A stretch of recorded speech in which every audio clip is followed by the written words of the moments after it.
Shalom Bapak Ibu yang dikasihi oleh Tuhan. Senang bisa kembali berjumpa untuk bersama membaca, merenungkan firman Tuhan. Mari sebelum kita bersama membuka, membaca, merenungkan firman Tuhan, kita terlebih dahulu berdoa. Mari kita berdoa.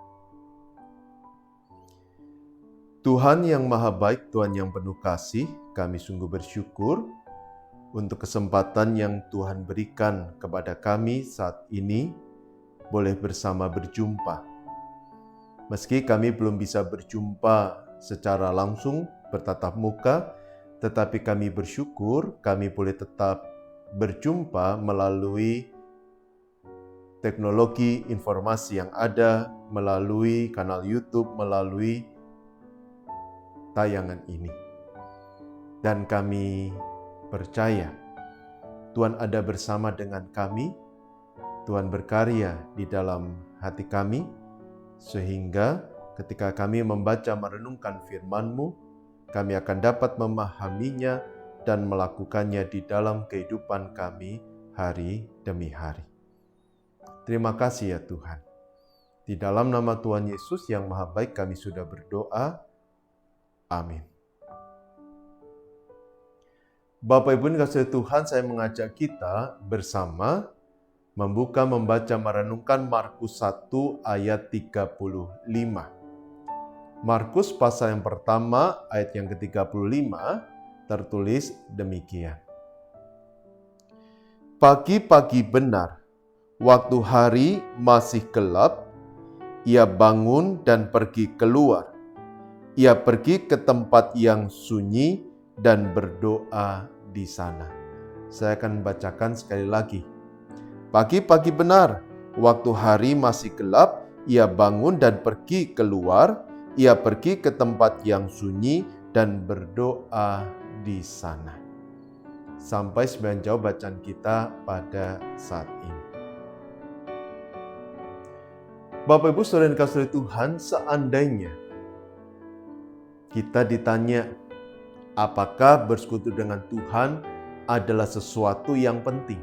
Apakah berdoa, membaca Alkitab, beribadah adalah sesuatu yang penting dalam kehidupan kita? Saya percaya kita akan berkata, ya. Karena kita menyadari betapa pentingnya membangun relasi, berkomunikasi dengan Tuhan dalam doa, pembacaan firman Tuhan maupun juga ibadah. Bahkan karena begitu pentingnya, seorang bapak gereja bernama Martin Luther mengatakan, doa adalah nafas kehidupan orang percaya. Karena sama seperti manusia mustahil tidak bernafas, demikian pula orang Kristen tidak bisa hidup tanpa doa. Bapak Ibu, satu sisi pernyataan Martin Luther mau mengingatkan kita bahwa doa adalah sesuatu yang sangat penting yang tidak boleh diabaikan oleh setiap pengikut Kristus. Tetapi di sisi lain, pernyataan Martin Luther juga mau mengingatkan kita bahwa bukan hanya pengikut Kristus, tetapi semua manusia yang diciptakan oleh Tuhan memiliki kebutuhan untuk berelasi, bersekutu dengan Tuhan Sang Pencipta. Jadi Bapak Ibu, membangun relasi dengan Tuhan, berkomunikasi dengan Tuhan adalah sesuatu yang sangat penting yang tidak boleh kita abaikan. Namun dalam kenyataan, meski kita semua sadar bahwa membangun relasi dengan Tuhan adalah sesuatu yang sangat penting, tetapi tidak jarang kita tidak meluangkan waktu bersama dengan Tuhan. Tidak jarang kita mengabaikan bahkan kesempatan untuk bersekutu dengan Tuhan. Nah, kenapa itu terjadi? Tentu ada banyak alasan. Salah satunya adalah karena kita tidak punya waktu bersama dengan Tuhan. Karena kita punya kesibukan yang begitu padat, sehingga kita tidak bisa menyisihkan waktu bersama dengan Tuhan. Nah, Bapak Ibu, alasan itulah yang dipakai oleh pendeta Ben Peterson, seorang pendeta, seorang penulis, pengkhotbah yang luar biasa, untuk tidak meluangkan waktu bersekutu dengan Tuhan. Bapak Ibu, sebagai seorang pendeta, Ben Peterson adalah orang yang sangat sibuk. Ada banyak pelayanan yang dia harus kerjakan. Ada banyak pertemuan yang dia harus hadiri. Ada banyak orang yang membutuhkan pelayanannya. Dia punya banyak sekali kesibukan sehingga dia tidak punya waktu untuk bersekutu dengan Tuhan. Sampai pada suatu hari, Ben Peterson mengalami retak pada tulang belakangnya yang memaksa dia untuk terbaring. Bukan di atas tempat tidur, tetapi terbaring di atas lantai. Karena nyeri yang begitu luar biasa. Nah, Bapak Ibu, sebagai seorang yang punya banyak kesibukan, terbiasa dengan padatnya kegiatan, terbaring di atas lantai selama 6 minggu itu merupakan siksaan tersendiri. Dia tidak bisa berbuat apapun, dia hanya bisa terbaring di atas lantai. Sehingga pada akhirnya Ben Peterson memutuskan untuk memakai 6 minggu itu untuk berdoa, bersekutu bersama dengan Tuhan. Awalnya itu dilakukan dengan terpaksa. Tapi lambat laun Ben Peterson sangat menikmati waktu bersama dengan Tuhan sampai dia berkata, "Wah, sayang sekali, waktu ini sangat menyenangkan.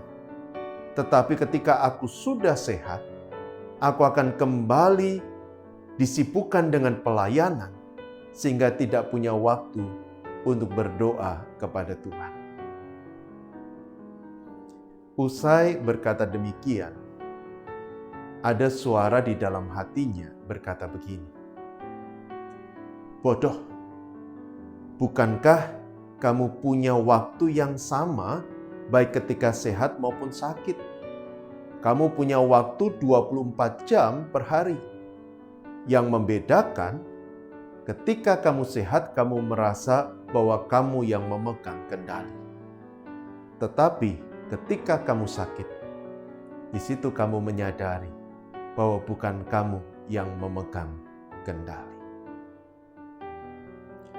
Bapak Ibu, pengalaman Ben Peterson merupakan sebuah pengingat bagi kita bahwa kalau kita berbicara tentang kesibukan, semua orang punya kesibukan. Semua orang juga punya waktu yang sama 24 jam per hari. Sehingga kalau kita berkata bahwa saya tidak punya waktu, bukan masalah saya tidak punya waktu. Masalahnya adalah saya tidak menyisihkan waktu. Kalau kita mau menyisihkan waktu, maka kesibukan sepadat apapun, kita tetap akan punya waktu untuk bersekutu dengan Tuhan. Seperti Tuhan Yesus.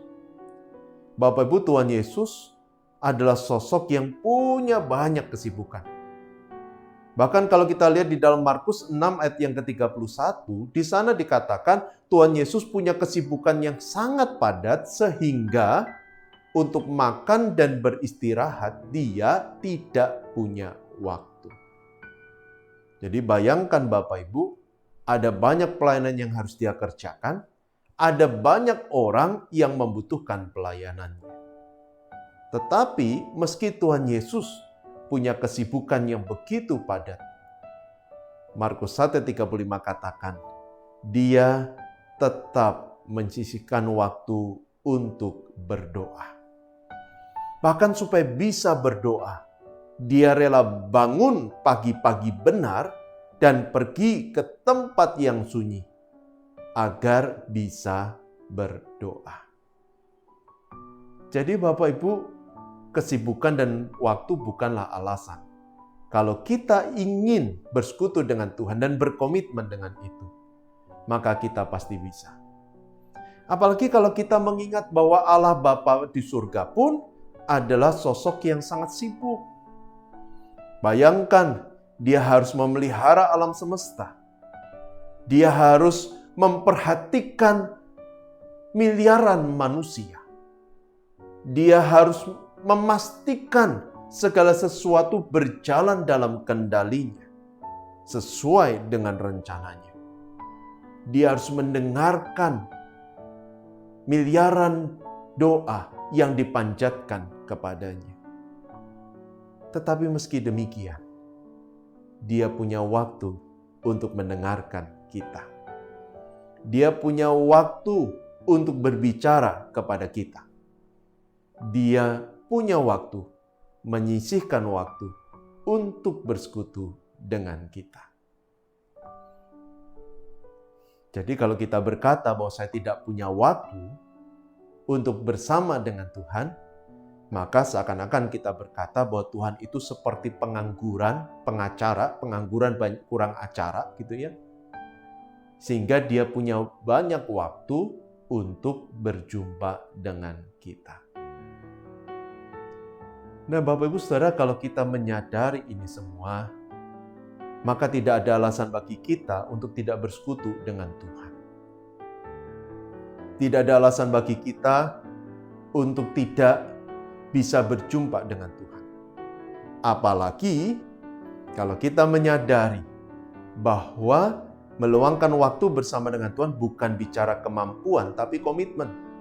Komitmen untuk berjumpa dengan Tuhan, komitmen untuk bersekutu dengan Tuhan, komitmen untuk menyisihkan waktu bersama dengan Tuhan sepadat apapun kesibukan kita. Kalau kita berani mengambil komitmen, maka kita pasti punya waktu untuk berjumpa dengan Tuhan. Hanya orang yang tidak berani berkomitmen, yang tidak akan bisa menyisihkan waktu bersama dengan Tuhan. Yang kedua, kita akan meluangkan waktu bersama dengan Tuhan kalau kita memandang waktu itu sebagai sesuatu yang berharga.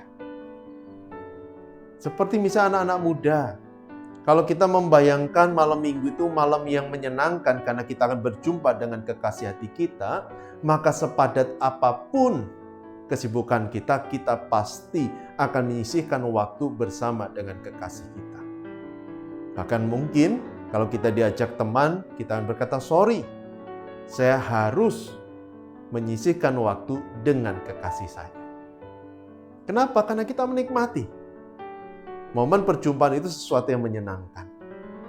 Nah, kalau cara berpikir itu kita terapkan dalam relasi dengan Tuhan, bahkan kalau kita menyadari bahwa perjumpaan dengan Tuhan itu sesuatu yang luar biasa, yang tidak boleh kita sia-siakan, maka saya percaya, sesibuk apapun kita akan selalu punya waktu bersama dengan Tuhan.